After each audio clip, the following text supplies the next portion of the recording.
Good day everyone, my brothers and sisters in Christ. Ganun din sa mga kapatiran ko dyan sa Camp Karingal, Quezon City Female Dormitory sa pamumuno po ni Warden Elena Rocamora at Madam Erlinda Turaray, friends, relatives, guests, and yung mga kasama ko po sa Missions for Christ. Ang ating pong virtual preaching ay pinamagatan kong The One True Living God. Okay, ito po ay sa Skriptura mula sa Book of Daniel, chapter 2. At ang background po ay ng panahon na yan, ang Jerusalem po ay nasakop na. Okay, sinira nila yung first temple na tinayo ni Haring Solomon ng Babylonia sa pamumuno po ng Haring Nebuchadnezzar. At marami po sa mga Hudyo ay pinadala sa Babylonia at kasama po dito si Daniel at ang kanyang 3 kaibigan. Dahil sa aking katalinguan itong 4 na magkakaibigan na ito at magandang pangangatawan, bata pa, ay napili po sila na maglingkod sa palasyo ng hari. At minsan, nanaginip ang hari Nebuchadnezzar at hindi po siya mapalagay. Lagi siyang binabagabag nung kanyang panaginip. So, basahin po natin sa verse 1 ng chapter 2. Noong 2nd taon ng paghahari ni Nebuchadnezzar, siya ay nagkaroon ng masamang panaginip. Kaya siya ay nabagabag at hindi makatulog. Dahil dito, ipinatawag niya ang lahat ng salamangkero, engkantador, mangkukulam at astrologo upang ipaliwanag ang kanyang panaginip. Sinabi niya sa kanila na naginip ako at ito ang bumabagabag sa akin hanggang ngayon. Paliwanag nga ninyo ang kahulugan ng aking panaginip. Sumagot ang mga astrologo sa wikang Aramaiko. Mabuhay ang hari. Sabihin po ninyo ang panaginip at ipapaliwanag namin. Sinabi ng hari sa mga astrologo, pinag-uutos kong sabihin muna ninyo ang aking panaginip, saka ninyo ipaliwanag. Kung hindi, ipapapatay ko kayo at ipawawasak ang inyong mga tahanan. Kapag nasabi naman ninyo at naipaliwanag ang aking panaginip, gagantimpalahan at pararangalan ko kayo. Kaya't sabihin na ninyo at paliwanag sa akin ang aking panaginip. So, dahil sa kanyang pagkabagabag, pinatawag niya yung kanyang mga advisors. At sino to pang mga ito? Ay yung mga salamangkero, yung mga mangkukulam, engkantador at astrologo. Astrologo, yung may, sabi nga, yung horoscope. Di po ba? No? Itong mga ito pong mga advisor ng hari, ay sa Bible po, galit po ang Diyos sa kanila. Okay? Dahil po sinasabi nila, pinaforter nila kung ano mangyayari sa tao sa darating.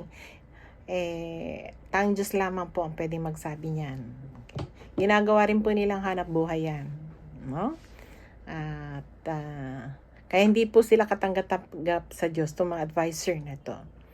At nang nakausap nga sila, sabi nung mga advisor na to, sige sabihin nyo kung ano yung panaginip niyo at papaliwanag namin.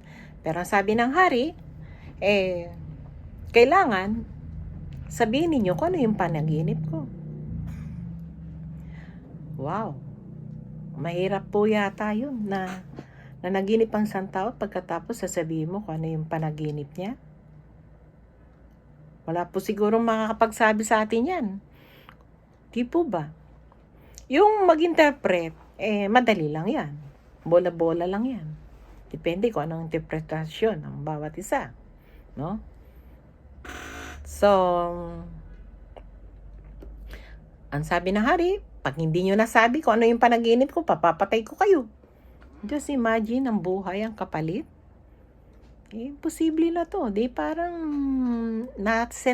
masisentensya na sila ng kamatayan. Di ba? Kaya, sabi ni mga advisor, sabihin na ninyo kung ano yung panaginip para may paliwanag namin. So, in-insist nila yon. At ang sabi ng hari sa verse 7, Muli silang sumagot. Ito po mahal na hari, sabihin po ninyong panaginip at papaliwanag namin. Sinabi naman ng hari, alam kong pinahaba lamang ninyo ang oras dahil sa sinabi ko sa inyo, naiisa ang hatol nyo kapag di nyo nasabi at naipaliwanag sa akin ang aking panaginip. Nagkaisa kayong magsinungaling sa akin, pag-aakalang magbabago pang aking isip sa paglipas ng oras. Sabihin ninyo ang aking panaginip at saka ako maniniwalang may papaliwanag nga ninyo iyon. Sumagot ang mga astrologo, wala pong tao sa daigdig na makakagawa ng inuutos ninyo. Wala ring hari gaano man ang kapangyarihan niya na nag-utos ng ganyan sa sino mang salamangkero, manghula o astrologo. Napakahirap gawin ng inuutos ninyo. Mga Diyos lamang ang makakagawa niyan at hindi sila namumuhay na kasama ng tao. So, talagang matigas ang hari. Kailangan sabihin ninyo. Kaya sabi nito mga advisor nito, number 1, wala pong tao sa daigdig na makakagawa ng inuutos nyo. Totoo naman. Di po ba? Kahit sila, minado sila nasasabi nila yung future ng tao. Nahuhulaan nila. No? Hula lang naman yun Pero ito, yung hulaan, kung sabihin yung panaginip ng hari, hindi nila kaya. At kahit sino namang tao daw totoo naman, wala makakaya nito. Okay? Number 2, wala ring haring nagutos ng ganyan. Diba? Kasi parang bang sinabi nilang, bira naman kayo, posible naman yung pinag-uutos ninyo. Wala namang haring nagutos ng ganyan. Diba? Pero meron na si Haring Nebuchadnezzar. Okay? Ang pangatlo maganda po itong pangatlo. Sabi niya, napakahirap gawin ang inuutos ninyo. Mga Diyos lamang ang makakagawa niyan. At hindi sila namumuhay na kasama ng tao. Tingnan niyo, mga Diyos. Kasi po ang Babylonia, marami silang Diyos. Marami po ang maraming mga Diyos-Diyosan, no? At aminado sila, Diyos lamang ang pwedeng makagawa nung pinapagawa ng hari. Diyos lamang ang makakagawa. At sabi nga nila, yun kung mga Diyos lamang makakagawa, mga Diyos nila, hindi namumuhay, nakasama nila. Pero tayo po, ang ating Diyos na pinaglilingkuran, iisa lang yan. Talaga naman isa lang. Pero buhay naman, at totoong Diyos, at kasama natin. Di po ba? Kasama natin ang ating Diyos. Okay? Tapos, sa verse 12, ang sagot ng hari. Dahil sa sagot na ito, nagalit ng husto ang hari. Kaya't pinag-utos niyang patayin ang lahat ng mga tagapayo sa buong Babylonia. Saklaw ng kautosang ito ang lahat ng matatalinong tao sa kaharian, pati si Daniel at ang kanyang mga kaibigan. Kaya maingat na kinausap ni Daniel si Arioch, ang kapitan ng mga tanod ng hari, na siyang inutusan upang patayin ang mga matatalinong tagapayo ng Babylonia. Tinanong niya ito, bakit po nagutos ng ganito kabigat ang mahal na hari? At sinabi naman sa kanya ni Arioch ang dahilan. Dahil dito, nagpunta sa hari si Daniel at nakiusap na bigyan pa siya ng panahon at ipapaliwanag niya ang panaginip nito. Matapos payagan, umuwi si Daniel at sinabi kina Hananias, Misael at Azarias ang pangyayari. Hiniling niyang sama-sama silang manalangin sa Diyos ng kalangitan tungkol sa iwagang iyon upang hindi sila patayin kasama ng mga matatalinong tagapayo ng Babylonia. Nung sinabi kasi nung hari yung verdict na pag hindi nasabi, papatayin yung mga advisors. Wala po kasi si Daniel, kaya nung hinuhuli, pumunta sa kanya yung kapitan ng gwardiya para huliin siya pa, no? Nagtanong si Daniel, bakit po nagutos ng ganito kabigat ang mahal na hari, no? At pinaliwanag sa kanya ng kapitan. At nagpunta siya sa hari, naglakas loob siya sa hari na pumunta, nakiusap, nabigyan pa siya ng panahon at ipapaliwanag niya ang panaginip nito. Buo po yung loob ni Daniel, no? Lakas ng loob niya, kaya niya ipaliwanag. Kaya niya. Why? Alam po niya na kasama niya ang Diyos. Ang Diyos ang tutulong sa kanya. Wala siyang kakayan, pero ang Diyos meron. Kaya sabi niya, papaliwanag niya ang panaginip na yan. Wow!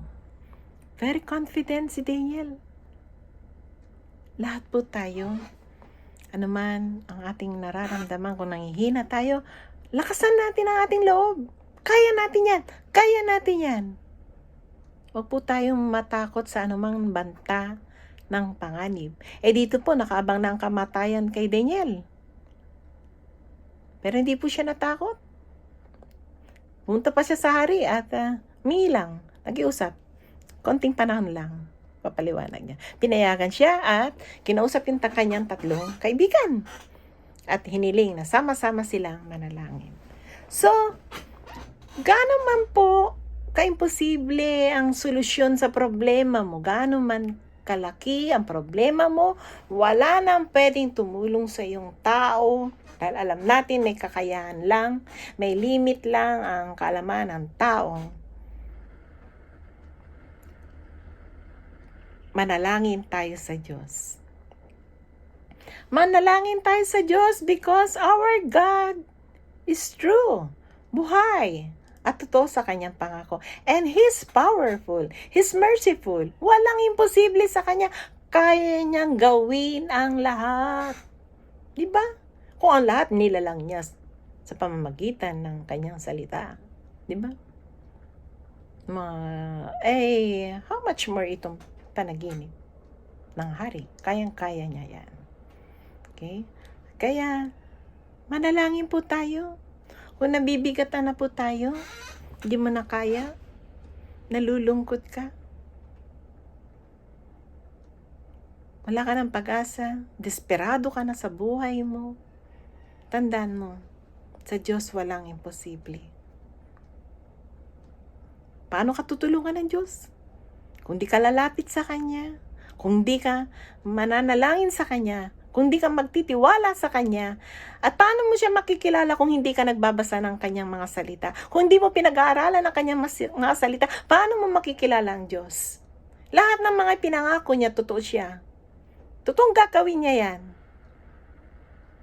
Kaya napakalaga na lagi natin pinag-aaralan ng mga salita ng Diyos.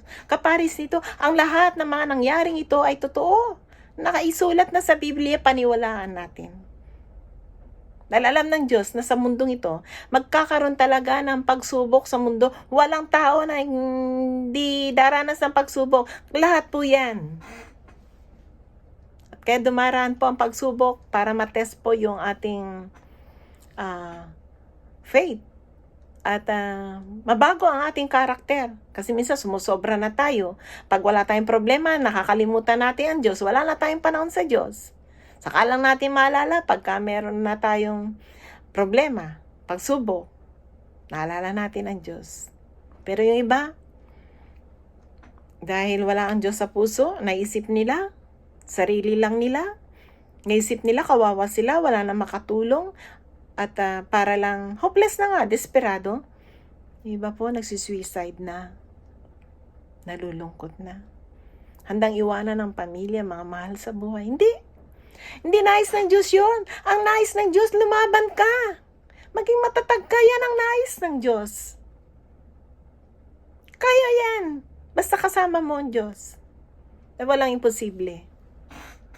At sa verse 19, nanalangin nga sila. At sa verse 19, ang sabi po, napakaganda. Nang gabing iyon, sa pamamagitan ng pangitain ay inihayag ng Diyos kay Daniel ang nasabing hiwaga. Kaya't pinuri niya ang Diyos ng kalangitan. Nasagot ang prayer ni na Daniel. Sinagot ng Diyos.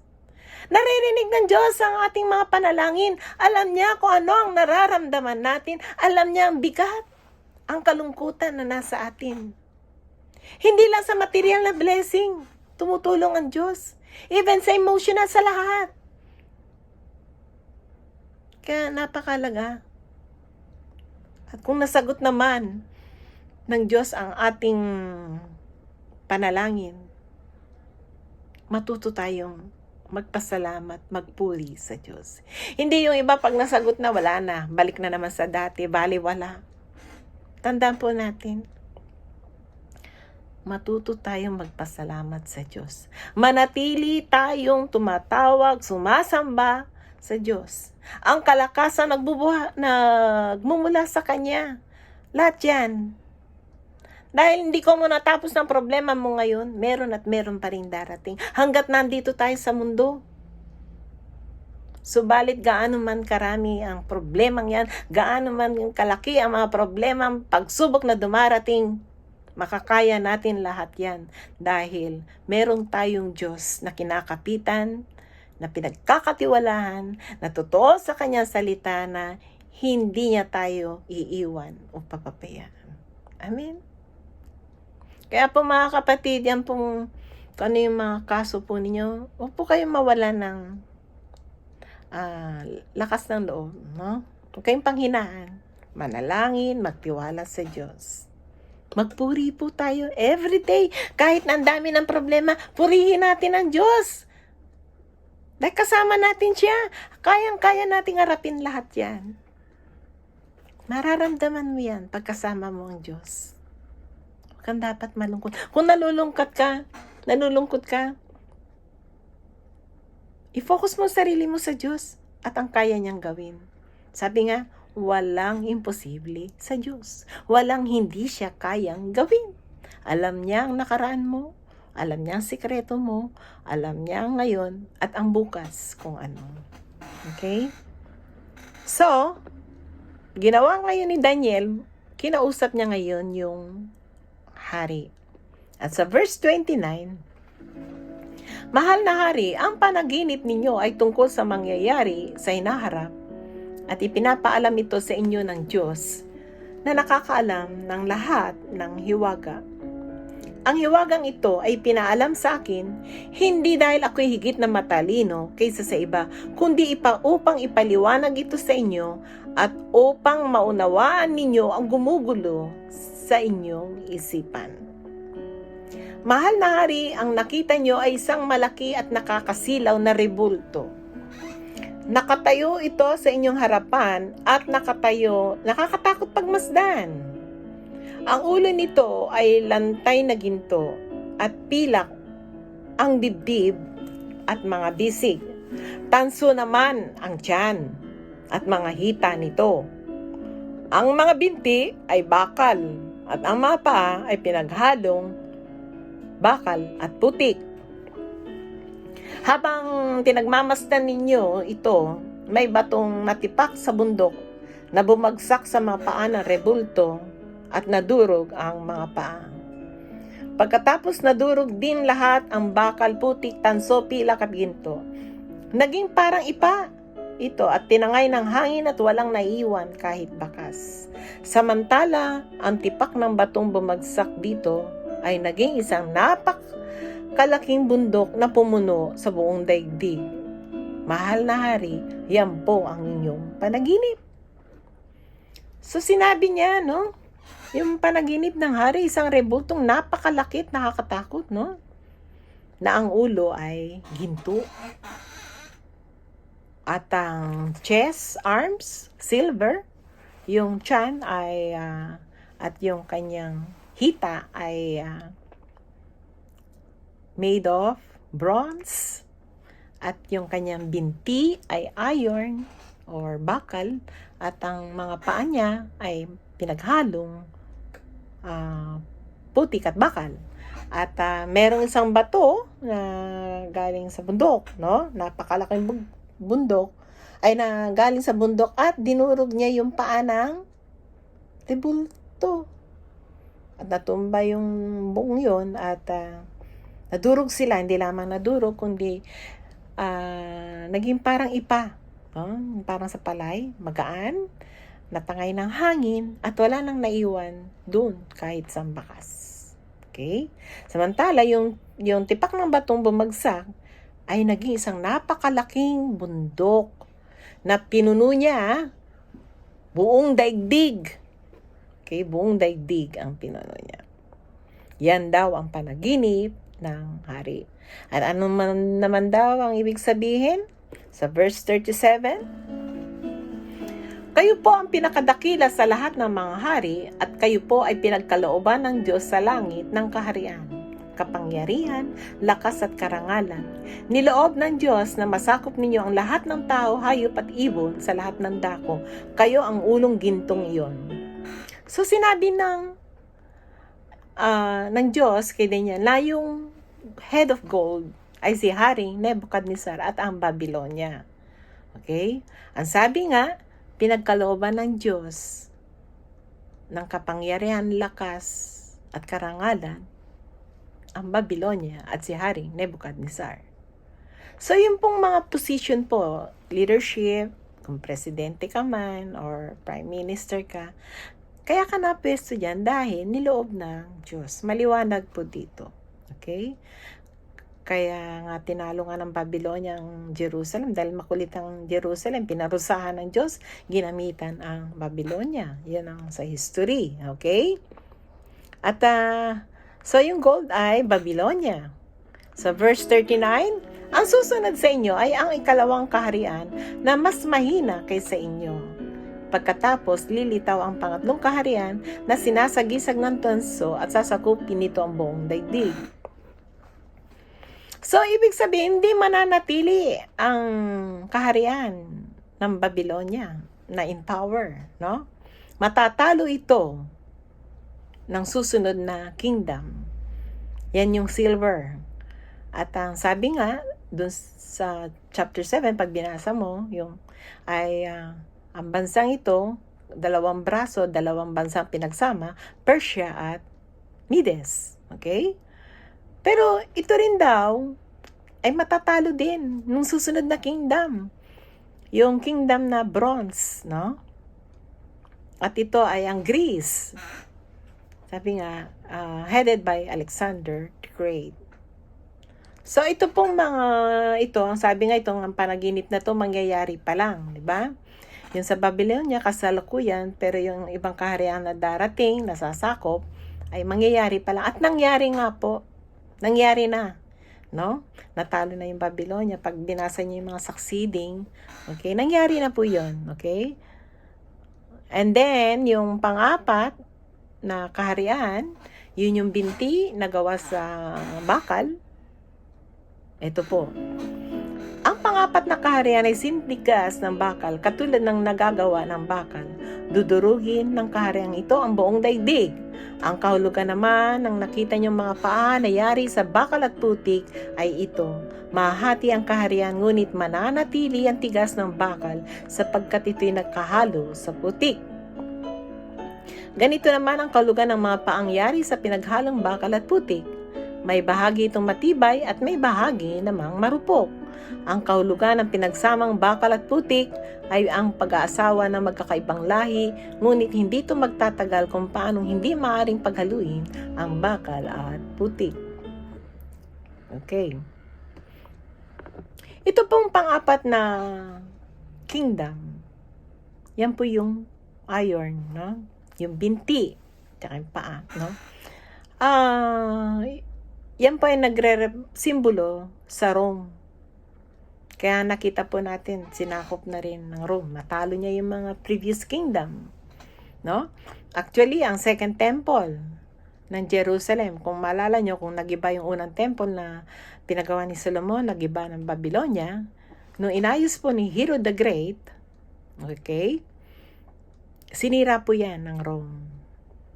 At yung pong mga paa na pinaghalong bakal at putik, 10 po yun eh. It represents the Antichrist, the 10 European nation coalition, Antichrist. Alam niyo, may mga Antichrist na po ngayon, no? Marami na po ang mga antichrist. Nagkalat na po. End times na. These are the prophecy of the end times. So, nandito na po tayo sa Antichrist, no? Nandiyan na sila. Kumikilos na po sila. Kaya napakahalaga na tayo nakakakilala sa Diyos ay ipahayag natin ang mga salita ng Diyos para hindi po sila makuha ng mga Antichrist. Okay? At sabi sa verse 44, sa panahon ng mga yon, ang Diyos sa kalangitan ay magtatatag ng isang kaharian. Hindi may babagsak kailanman, ni masasakop, ni numan. Dudurugin ito at ganap na wawasakin ang iba pang kaharian, at mananatili ito magpakailanman. Kaya't hindi makakabangon ang mga yon kahit kailan. Katulad dito ng iyong nakitang tipak ng bato na dumurog sa rebultong yari sa bakal, putik, tanso, pilak at ginto. Mahal na hari, ang mangyayari sa hinaharap ay pinapaalam sa inyo ng dakilang Diyos. Ito po ang inyong panaginip at tiyak ang kahulugan nito. So yung pong pang-apat ay yung pang-lima, no? Yung bato pala, yung bato, no? Ang representation po niyan, simbolo, ay ang kingdom of God. Dinurog ng bato lahat ng mga kaharian. Wala na, hindi na yan may tatayo. Mananatili ang kingdom of God forever and ever. No? At yan po ay darating na with the second coming of Jesus Christ. Kaya, ang lahat ng mga ito, sabi nga, mangyayari sa hinaharap. Ipinapaalam ng Diyos. At tiyak ang kahulugan nun. Dahil ang kahulugan nanggaling sa Diyos. Ni-reveal kay Daniel. Okay?